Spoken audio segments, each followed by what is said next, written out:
唔，你以前同我拍過咩劇咧？同你？你係咪想我失憶嘅一面俾大家睇？同你拍過《美美天王》啦，《誰早晨》啦，《餐餐有送家》啦，刑事偵緝檔案4啦，《尋秦記》啦，仲有啊？寵物情緣。哇咁重要，我同唔記得咗添，《寵物情緣》啦，仲有咩？又唔算佢有一條線嘅合作，天地豪情。係啦。耶！天地男兒啊！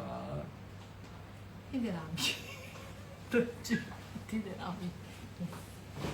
OK，咦？我睇嚟，我以為我自己失憶，你勁過我啊！我不嬲都失憶㗎啦，而家。點解你而家失憶？中意記得就咪記得咯，唔中意記得咪唔記得咯。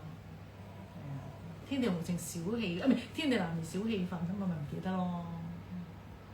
雖然寵物情緣都唔記得咗，咪記得。咁你咁講我記得，但係啱啱突然間你冇俾心理準備我嘛。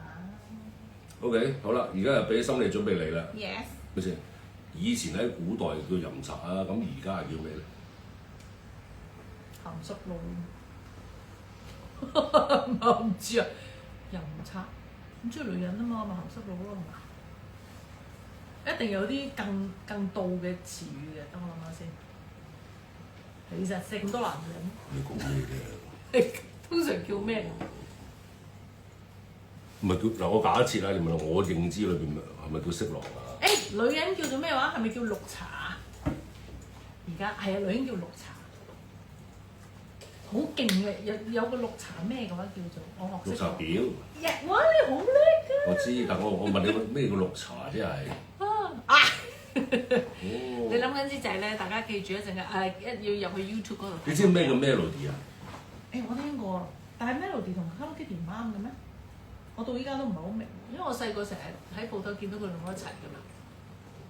好啦，問住唔識答咧，你諗住我唔知咩？好啦，冇嘢啦，係啦。